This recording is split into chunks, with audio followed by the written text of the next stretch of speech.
नमस्कार दोस्तों, आप सभी पर माँ का आशीर्वाद और बजरंगबली की कृपा सदैव बनी रहे। ईश्वर प्राप्ति का सहज और सरल मार्ग है नित्य की पूजा। ईश्वर पर अटूट विश्वास रखते हुए सच्चे हृदय से निर्मल मन से नित्य की रोज की जाने वाली जो पूजा है वो न सिर्फ ईश्वर का बेहद प्रिय बनाती है बल्कि एक सकारात्मक ऊर्जा का, एक दैवीय ऊर्जा का संचार हमारे जीवन में करती है और अनेकों दुख तकलीफों से, कष्टों से हमारा बचाव होता है, सुखी जीवन की प्राप्ति होती है। नित्य पूजा के जरूरी नियमों के बारे में हम पहले भी वीडियोस में चर्चा कर चुके हैं। आज बात करते हैं नित्य की पूजा में हमें कौन से विशेष पाठ करने चाहिए।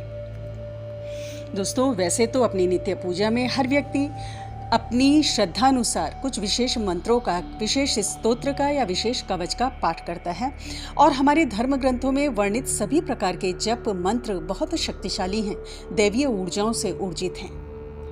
इनमें भी कुछ विशेष पाठ ऐसे हैं जिनका नित्य पूजा में यदि कोई पाठ करता है तो चमत्कारी परिणाम व्यक्ति को प्राप्त होते हैं। ऐसा मेरा स्वयं का अनुभव है और स्वयं का विश्वास है।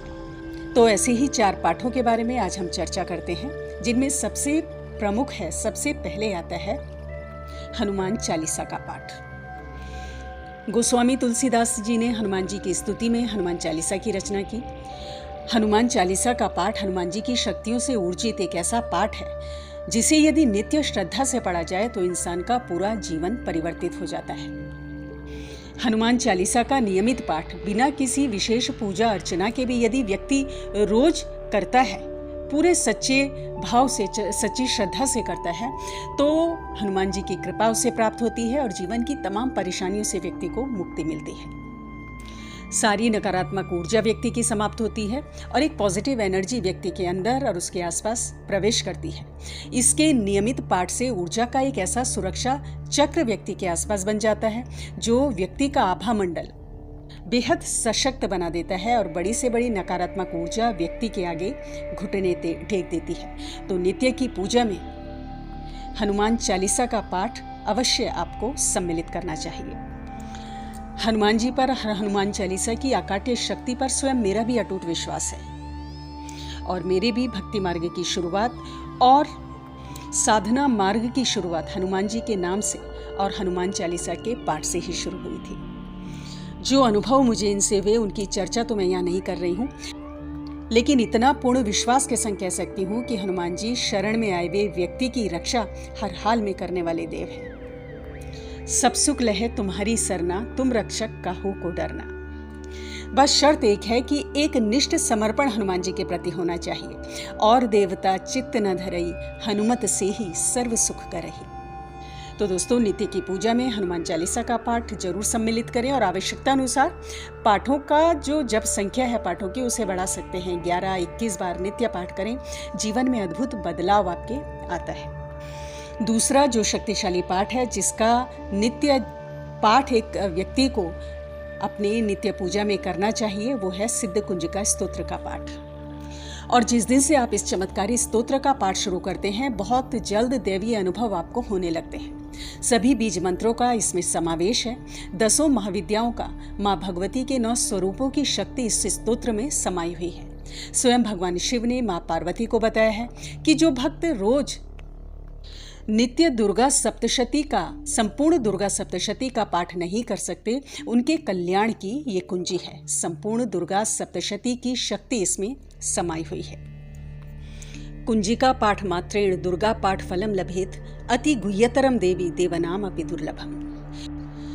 गोपनीयम प्रयत्नेन स्वयोनिरव पार्वती, मारणम मोहनम वश्यम, स्तंभनोच्चाटनादिकम पाठ मात्रेण ससिन्ध्येत कुंजिका स्तोत्रम उत्तमम्।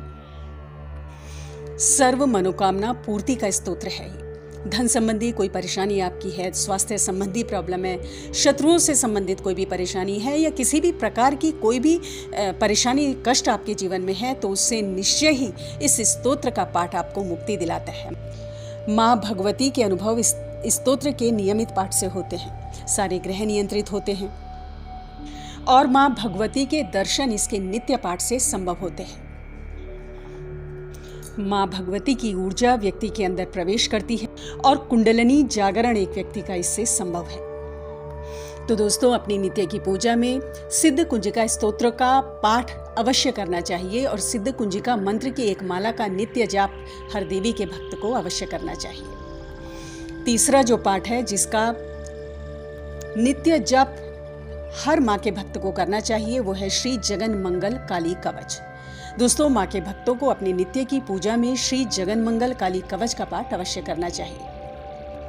हालांकि माँ के सभी कवच अत्यंत शक्तिशाली हैं, प्रभावी हैं, लेकिन उनमें भी माँ काली का श्री जगन मंगल काली कवच माँ की दुर्लभ शक्तियों से युक्त है। समस्त बुराइयों और संकटों का नाश करने वाला कवच है।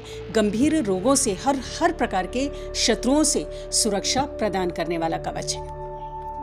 इसमें भगवान भैरव ने स्वयं कहा है, रहस्यम शृणु वक्ष्यामि भैरवी प्राणवल्लभे श्री जगन मंगल नाम कवचम मंत्र विग्रहम पठित्वा धरयित्वा च त्रैलोक्यम मोहयेत क्षणात्।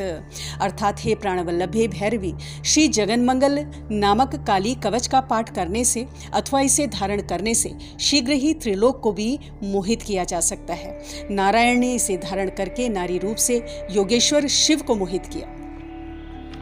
श्री राम ने इसे धारण कर रावण आदि राक्षसों का संहार किया। तो दोस्तों, हर प्रकार के तंत्र मंत्र, जादू, हर प्रकार की नकारात्मक शक्तियों से व्यक्ति की रक्षा करने वाला ये कवच है। आर्थिक संपन्नता प्रदान करने वाला ये कवच है और कार्यों में अद्भुत सफलता प्रदान करने वाला ये कवच माँ के हर भक्त को नित्य पढ़ना चाहिए। माँ काली की कृपा प्राप्त करने के लिए, उनका प्रिय बनने के लिए श्री जगन मंगल काली कवच का पाठ निस्संदेह दुर्लभ और अचूक प्रभाव प्रदान करने वाला है। चौथा पाठ जो हर एक व्यक्ति को नित्य पूजा में करना चाहिए वो है शिव पंचाक्षर स्तोत्र का पाठ। जगत गुरु आदि शंकराचार्य जी ने पंचाक्षर मंत्र के प्रत्येक अक्षर की महिमा का प्रतिपादन करने के लिए श्री शिव पंचाक्षर स्तोत्र बनाया और इस स्तोत्र के मंत्रों में पंचानन भगवान शिव की समस्त शक्तियां सम्मिलित हैं। नित्य प्रेम पूर्वक, भक्ति पूर्वक इस स्तोत्र का जप करने से भगवान आशुतोष की समस्त कृपा प्राप्त होती है। श्री शिव पंचाक्षर स्तोत्र के 5 अक्षरों के प्रारंभ में क्रमशः न, म, शि, वा और या ये वर्ण सम्मिलित हैं, अर्थात नमः शिवाय। तो ये स्तोत्र स्वयं शिव स्वरूप है। पंचाक्षरम इदं पुण्यम यह पठेत शिव सन्निधौ शिव लोकम वाप्नोति शिवेन सह मोदते। अर्थात जो शिव के समीप इस पंचाक्षर स्तोत्र का पाठ करता है वह शिव लोक को प्राप्त होता है और भगवान शिव के साथ आनंदित होता है। तो दोस्तों, नित्य इस स्तोत्र का पाठ सच्चे मन से अगर किया जाए तो असंभव को भी संभव किया जा सकता है। व्यक्ति की अकाल मृत्यु तक ये स्तोत्र टाल देता है। हर प्रकार की बाधा शांत होती है, समस्त पापों का क्षय होता है और व्यक्ति को कई प्रकार की सिद्धि प्राप्त होती है। लौकिक पारलौकिक सुख समृद्धि की प्राप्ति होती है। स्कंद पुराण में ये वर्णित है कि शिव पंचाक्षर स्तोत्र में वर्णित ओम नमः शिवाय महामंत्र का जो नित्य पाठ कर लेता है उसे मंत्र, तीर्थ, तप या यज्ञ की क्या आवश्यकता है। तो दोस्तों, ये जो पाठ मैंने आज बताए हैं इनका नित्य जप या इनमें से 1 या 2 पाठ का नित्य जप आपको अपनी नित्य की पूजा में अवश्य करना चाहिए। एक साथ इन चारों पाठों को नहीं कर सकते तो क्रम से कर सकते हैं। ऐसा करने से आपके जीवन में सुखद बदलाव आएंगे, ईश्वर कृपा की प्राप्ति अवश्य होगी। दोस्तों, तो आज की वीडियो में इतना ही। अगली वीडियो में बहुत जल्द मिलती हूँ। तब तक के लिए अपना ध्यान रखें, स्वस्थ रहें, खुश रहें, मस्त रहें। जय माता दी, जय बजरंग बली।